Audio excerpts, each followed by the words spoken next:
Bismillahirrahmanirrahim. Assalamualaikum warahmatullahi wabarakatuh. Berita Al-Hijrah 27 Januari bersama saya Al-Muhsin Muhammad Noor dan jurubahasa isyarat Muhammad Amsyar Zamani. Tajuk utama malam ini.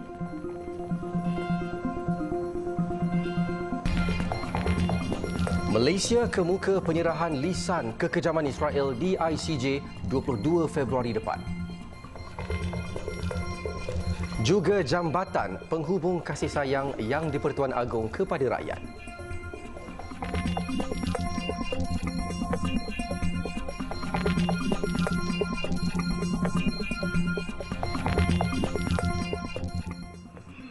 Malaysia bakal mengemukakan penyerahan lisan berhubung kekejaman Israel terhadap Palestin pada 22 Februari ini di Mahkamah Keadilan Antarabangsa ICJ.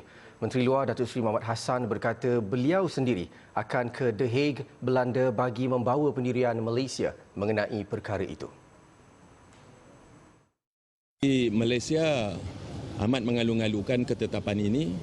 Ini selaras dengan segala apa jua langkah dan tindakan yang dilakukan oleh Malaysia yang telah pun melihat kekejaman di Gaza ini sebagai satu genocide, pembunuhan beramai-ramai. Ya?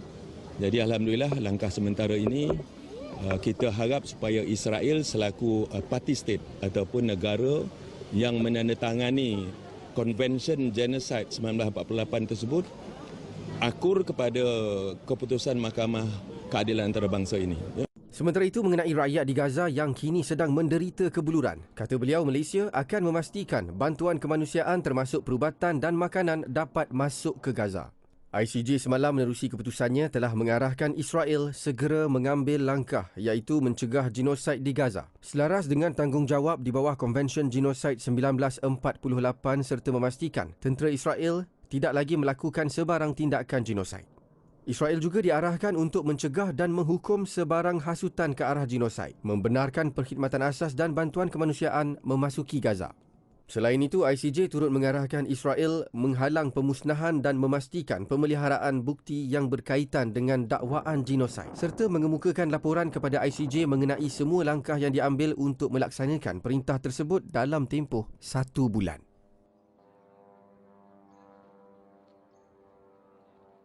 Sementara itu, Perdana Menteri Datuk Seri Anwar Ibrahim menegaskan Malaysia akan terus berjuang bagi membela nasib rakyat Palestin. Katanya kerajaan akan melakukan apa saja seperti mana yang disuarakan Menteri Luar pada sidang Pertubuhan Bangsa-Bangsa Bersatu PBB di New York beberapa hari lalu. Yang saya juga nak ulas tentang keputusan ICJ semalam. Walaupun menurut teman-teman dari Palestin atau Gaza tidak memenuhi sepenuhnya, tetapi sekurang-kurang jelas pendirian ICJ mengutuk serangan dan mendesak supaya dihentikan serangan dan disegerakan bantuan kemanusiaan. Dan Malaysia akan terus memantau dan lakukan apa sahaja seperti mana yang disuarakan oleh Menteri Luar di sidang Pertubuhan Bangsa-Bangsa Bersatu. Keputusan ICJ itu bagaimanapun mengecewakan penduduk di tebing barat. Mereka berpandangan bahawa Mahkamah Antarabangsa itu tidak menyebut secara jelas tentang gesaan gencatan senjata segera dan hanya mengarahkan Israel agar mencegah tindakan pembunuhan beramai-ramai. القرار هو تصريح لدولة الاحتلال باستمرار حربها ضد غزة ولكن الحرب الناعمة. هذا هو قرار محكمة العدل الدولية. كان مطلوبا من محكمة العدل الدولية أن تصدر قرارا بوقف إطلاق النار فورا. كنا كثير متفائلين، احنا هلا مش مبسوطين، حاسين انه كانت المحكمة بتقدر تقرر بشكل واضح انه يكون في وقف لإطلاق النار ودخول لمساعدات إنسانية بغزة. Mahkamah Keadilan Antarabangsa malam semalam memutuskan bahawa Israel perlu menghalang tindakan pembunuhan beramai-ramai di Gaza dan membenarkan bantuan kemanusiaan masuk ke wilayah terkepung itu. Menteri Luar Afrika Selatan Naledi Pandor berkata keputusan ICJ itu sama dengan gesaan gencatan senjata kerana penyaluran bantuan kemanusiaan ke Gaza hanya boleh dibuat jika gencatan senjata dikuatkuasakan. Sementara itu, keputusan ICJ tidak diendahkan Israel sama sekali di mana Zionis terus memperhebat serangan di Gaza. Paling membimbangkan ketika ini adalah bandar Khan Yunis yang dibantai bertubi-tubi. Ribuan rakyat Palestin di Khan Yunis dilihat meninggalkan kawasan itu menuju Rafah selepas kereta kebal Israel menghampiri bandar berkenaan. Dengan keadaan sehelai sepinggang, mereka meninggalkan Khan Yunis dengan berjalan kaki dan menunggang keldai.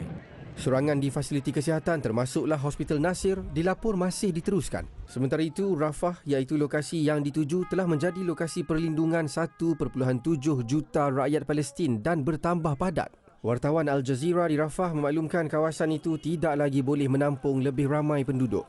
Rafah juga dalam masa sama tidak terlepas dari serangan Israel, sama seperti utara Gaza yang digambarkan sebagai malapetaka.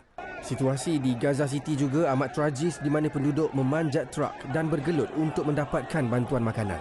Ia juga berakhir tragedi apabila ada yang maut ditembak ketika menantikan bantuan berkenaan. Seperti dijangka, Perdana Menteri Negara Haram Israel Benjamin Netanyahu menolak prosiding kes itu dan menyifatkannya sebagai keterlaluan. Malah Netanyahu memainkan isu antisemitik. Like every country, Israel has an inherent right to defend itself. The vile attempt to deny Israel this fundamental right is blatant discrimination against the Jewish state, and it was justly rejected.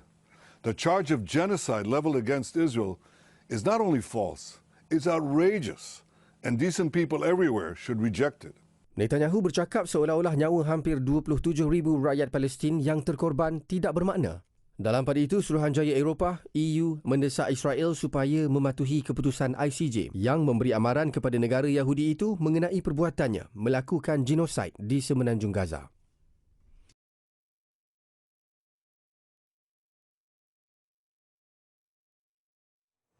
Majlis Keselamatan Pertubuhan Bangsa-Bangsa Bersatu UNSC akan bermesyuarat Rabu ini bagi membincangkan keputusan Mahkamah ICJ yang menggesa Israel menghalang genosid di Gaza.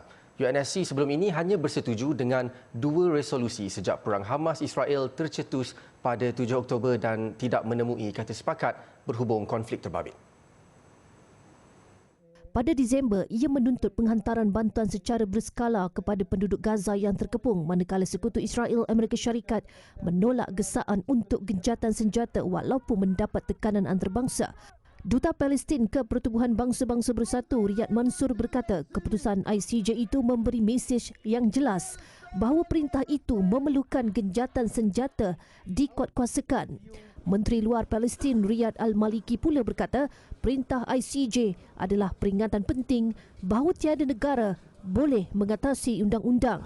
Sementara itu, Arab Saudi mengalu-alukan keputusan ICJ dan menyeru masyarakat antarabangsa untuk meminta Israel bertanggungjawab ke atas pelanggaran undang-undang antarabangsa.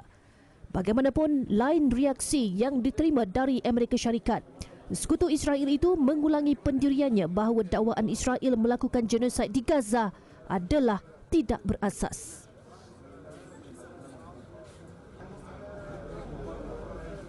Dalam pada itu, Australia dan Kanada menggantung pembiayaan mereka kepada Pertubuhan Bangsa-Bangsa Bersatu bagi pelarian Palestin (UNRWA) selepas Israel menuduh kononnya beberapa kaki tangan pertubuhan itu terlibat dalam serangan Hamas pada 7 Oktober lalu.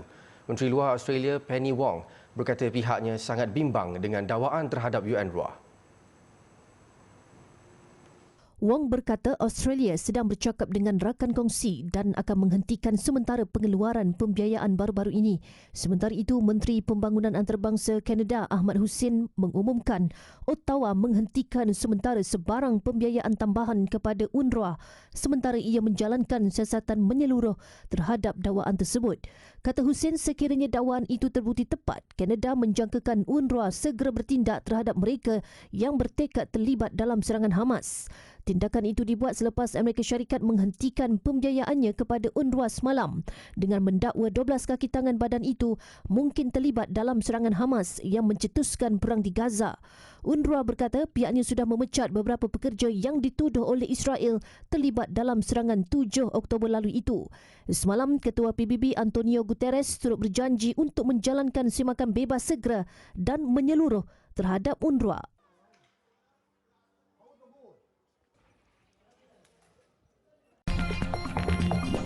Selepas ini, Agong titah kajian serius keperluan mendalamkan sungai Pekan Sungai Lembing.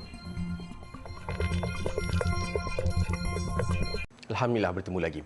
Hanya berharap kepada jambatan gantung untuk keluar dari kampung menuju ke jalan utama. Lebih teruk, jambatan tersebut hanya menanti hari untuk runtuh terutama ketika musim banjir. Itu kesukaran yang terpaksa dihadapi sekurang-kurangnya 1,000 penduduk dari 5 kampung di Ranau, Sabah sejak awal tahun 2022 lagi. Tiada cadangan pembinaan semula jambatan konkrit diwar-warkan sehinggalah Ketua Negara yang di-Pertuan Agong Sultan Abdullah Riayatuddin Al-Mustafa Billah Shah mencemar duli melihat sendiri perik-jerih penduduk kampung di sana semasa kembara Kenali Borneo September 2023. Perinciannya bersama Hanisa Hasanuddin yang meninjau sendiri kesukaran penduduk. Jambatan konkrit yang dibina pada 2017 dan boleh digunakan oleh kenderaan ringan ini runtuh pada 2022 akibat banjir dan kini kawasan tersebut dibiarkan sehingga dipenuhi semak samut. Bagi penduduk kampung terutama di Kampung Lungkidau, mereka terpaksa menggunakan jambatan gantung lama untuk keluar ke bandar.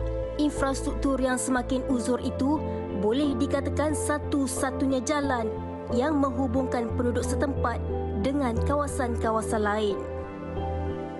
Dan terpaksalah guna jembatan yang satu ini setiap hari. Budak ke sekolah juga gunakan ini, orang nak pergi kerja, motor pun guna ini juga, guna jembatan gantung. Kita beli barang di luar, sebab di dalam cuma ada kedai-kedai kunci yang kecil saja. Cuma ada supermarket di kampung sebelah, Kampung Mutupang, jadi terpaksa guna jembatan inilah. Kata mereka, jika paras air sungai Liwagu tersebut meningkat dan mencecah jambatan gantung tersebut, mereka tidak membenarkan anak-anak mereka untuk ke sekolah atas faktor keselamatan. Lebih membimbangkan, jarak tiang jambatan gantung itu dengan sungai tersebut hanya beberapa meter sahaja lagi. Selain faktor keselamatan, rata-rata penduduk di 5 buah kampung tersebut terpaksa meninggalkan kereta mereka di bahu jalan. Susulan itu, mereka seringkali berdepan dengan masalah kecurian peralatan kereta dan ada kalanya kereta mereka dirosakkan oleh individu yang tidak bertanggungjawab. Kereta pun yang parking depan luar ni, risiko kami ya itu pernah ada yang kena pecah cermin, kena curi tayar 4 tempat. Banyaklah berlaku kena curi minyak kereta macam tu. Bagaimanapun, rata-rata mereka memaklumkan terdapat alternatif seperti jalan baharu untuk ke kampung mereka. Namun ia memakan masa hampir 3 jam dan hanya boleh dilalui oleh kenderaan pikap sahaja. Kalau ikut jembatan ni, kalau dulu masa jembatan boleh digunakan, yang jembatan yang boleh dilalui kereta, cuma 15 minit saja. Kita sudah boleh sampai di rumah. Tapi kalau kita guna jalan yang tempat lain, kita kadang-kadang dalam 2 jam atau lebih mengikut keadaan cuaca. Kalau macam sekarang musim hujan, lebih 2 jam. Saya dan kru berkesempatan mencuba jalan tersebut dan ternyata sukar untuk dilalui oleh kenderaan ringan. Jalan berbatu, berlumpur dan dikelilingi ladang kelapa sawit menyukarkan perjalanan kami dan jarak ke kampung tersebut sangat jauh. Dan itu adalah keperitan yang dilalui oleh hampir 1,000 penduduk di sana lebih 2 tahun itu. Namun masih ada sinar di hujung terowong bagi penduduk di 5 buah kampung berkenaan. Ia selepas Seri Paduka Baginda bersama Permaisuri Agong Tunku Azizah Aminah Maimunah Iskandariah mencemar duli di kampung tersebut untuk mendekati kesusahan mereka. Dan perkara itu telah mendapat perhatian Seri Paduka Baginda, di mana Baginda bertitah untuk membina jambatan baru secepat mungkin bagi kegunaan penduduk kampung.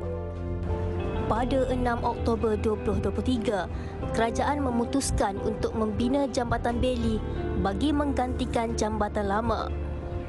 Projek pembinaan jambatan sepanjang 105 meter itu akan dilakukan segera selepas semua proses perolehan selesai.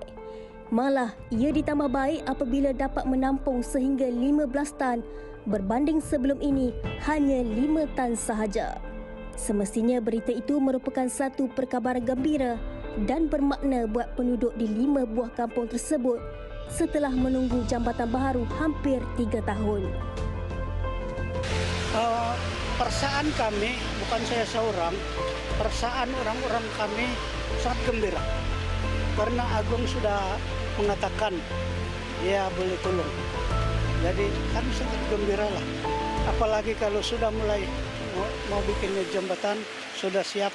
Kalau boleh, kami panggil si Agung sini untuk merasmikan itu jembatan. Kalau boleh, sama Perdana Menteri.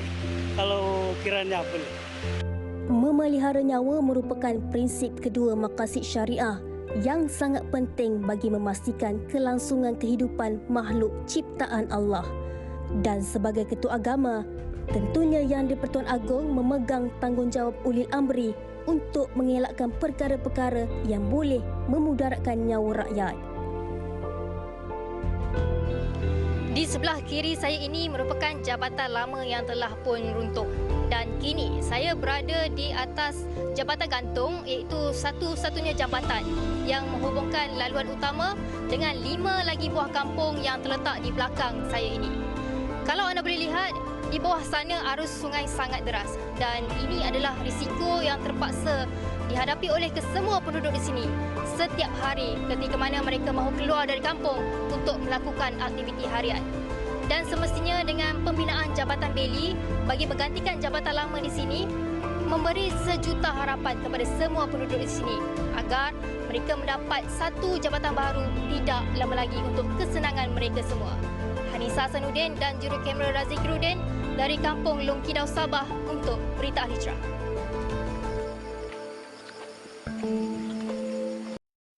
Bukan sahaja di Sabah yang di-Pertuan Agong tetap prihatin dengan keadaan semua rakyatnya. Di Pahang, baginda bertitah kajian lebih serius dan terperinci perlu dilakukan terutamanya keperluan mendalamkan sungai di sekitar Pekan Sungai Lembing.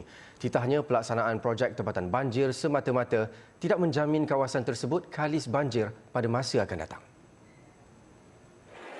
Titah baginda lagi, hampir 100 juta ringgit peruntukan telah diluluskan oleh Kerajaan Persekutuan bagi membina tebatan banjir di Pahang. Namun tegas baginda tidak guna ada tebatan banjir sekiranya Sungai Lembing tidak didalamkan dan air sungai masih lagi melimpah dan banjir masih berulang. Dalam pada itu saya masih lagi merasai sungai di Sungai Kenau ini perlu didalami. Percayalah. Tak guna ada tebatan tapi air dapat melempah juga sampai ke bandar. Dan rumah-rumah di tepi sungai ini perlu ditingkatkan. Baginda bertitah demikian ketika mencemat duli menyantuni mangsa banjir yang ditempatkan di Pusat Pemindahan Sementara PPS SMK Sungai Lembing. Baginda turut meminta agar pihak berwajib dapat mencari sumber bagi membantu membaik pulih rumah penduduk yang mengalami kerosakan akibat banjir yang berlaku pada 24 Januari lalu.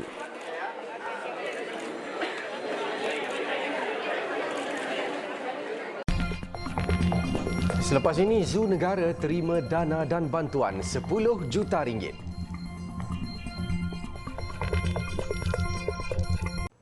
Alhamdulillah bertemu lagi. 5 juta ringgit diperuntukkan untuk pembangunan Zoo Negara. Perdana Menteri Datuk Seri Anwar Ibrahim berkata dana yang diberikan kerajaan itu tidak termasuk kutipan tambahan melalui sumbangan tanggungjawab sosial CSR yang berjumlah 5 juta ringgit. Kita juga cuba terima kasih kerana syarikat-syarikat besar di negara kita banyak beri dukungan ya, CSR bagi kejayaan, pemeliharaan dan juga pengawalan umum di Zoo Negara.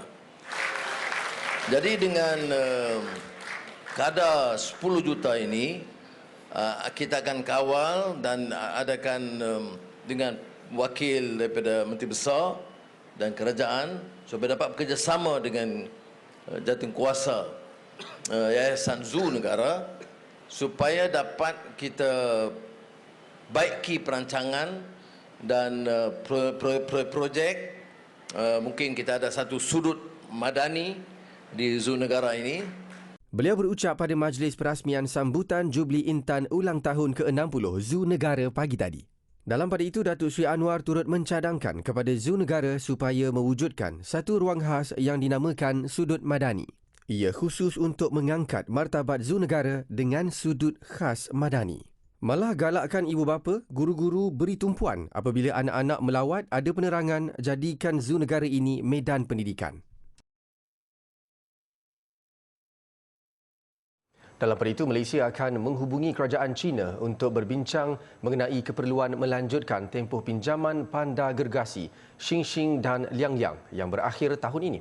Datuk Seri Anwar berkata pihaknya yakin hubungan yang baik antara kedua-dua negara dapat membantu usaha untuk melanjutkan tempoh pinjaman haiwan tersebut di Zoo Negara. I think I will take it up with the Chinese government, to President Xi Jinping, to see some mechanism whether we can extend the period of panda stay in Malaysia. And knowing our excellent relations with the two countries, I am rather optimistic that they would give due consideration and support to our proposal. Sementara itu, menjawab kenyataan sesetengah pihak yang menganggap kos memelihara panda gergasi itu mahal dan membazir, Anwar berkata kerajaan tidak membayar harga panda gergasi berkenaan. Sebaliknya, ia adalah kos untuk penyelenggaraan haiwan berkenaan. Terdahulu, pasangan panda gergasi Xingxing dan Liangliang dipinjamkan untuk tempoh 10 tahun sejak Mei 2014. Xingxing dan Liangliang memiliki 3 ekor anak iaitu Nuan-Nuan yang dilahirkan pada 18 Ogos 2015, Yiyi 14 Januari 2018 dan Sheng Yi 30 Mei 2021. Anak panda tersebut, Nuan-Nuan, dihantar pulang ke China pada 2017 manakala Yiyi dan Sheng Yi pada Ogos tahun lepas.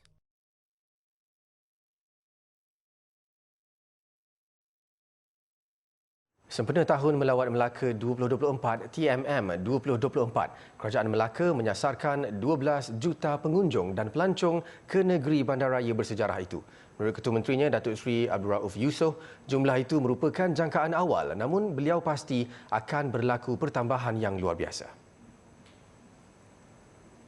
Tahun Melawat Melaka ini penuh dengan keunikan. Buat pertama kalinya dalam sejarah pelancongan Melaka, kita menyediakan lebih daripada 8 buah kereta untuk diberikan kepada mereka yang datang berkunjung dan melancong di Melaka sepanjang tahun. Jadi kita harus mencari kaedah yang terbaik untuk penyertaan ini dapat disertai oleh semua pengunjung dan pelancong. Tak kira siapa.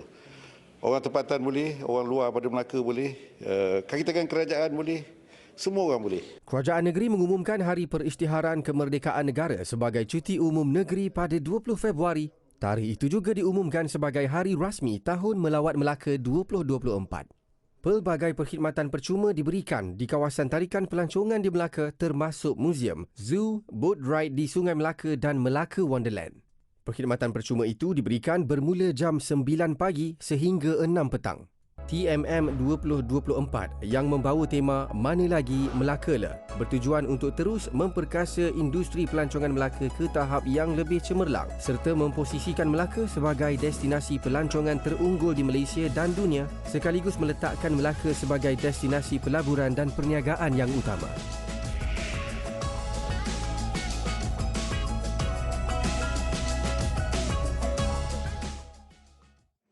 Kerajaan komited menambah baik sistem pemberian zakat supaya golongan yang memerlukan terus dibantu bagi meringankan bebanan hidup mereka. Menteri di Jabatan Perdana Menteri Datuk Dr. Muhammad Naim Mukhtar berkata selain turun padang mengesan asnaf, kementerian juga melaksanakan pemutihan supaya bantuan zakat hanya disalurkan kepada individu yang layak. Saya ucapkan jutaan terima kasih kepada pembayar zakat. Sebab lagi banyak dia orang ni tampil ke depan bayar zakat, lagi banyak lagi bantuan yang kita boleh tambah kepada golongan-golongan yang memerlukan. Dalam masa yang sama juga Encik Hafiz, kita juga akan buat pemutihan sebab saya dapat maklumat ada juga mereka sebenarnya yang dah terlepas daripada kategori asnaf ni. Tapi sebab kredit tu masih lagi masuk kepada dalam akaun dia orang, jadi dia orang ni diam saja. Jadi saya ingat Menurutnya lagi, program pemutihan ini telah berjalan bagi memastikan bantuan yang sepatutnya dapat disalurkan kepada asnaf yang benar-benar layak. Beliau berkata demikian kepada pemberita selepas program ziarah asnaf Siri 1 2024 di Perumahan Awam Seri Selangor, Kuala Lumpur.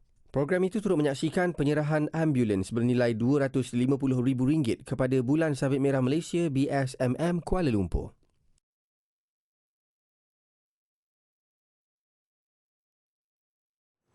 Laporan itu tadi menutup berita Al-Hijrah untuk malam ini. Saya Al-Muhsin Muhammad Nur dan jurubahasa isyarat Muhammad Amsyar Zamani. Satukan ummah dengan ilmu bagi memperkasa Malaysia Madani. Assalamualaikum warahmatullahi wabarakatuh dan selamat malam.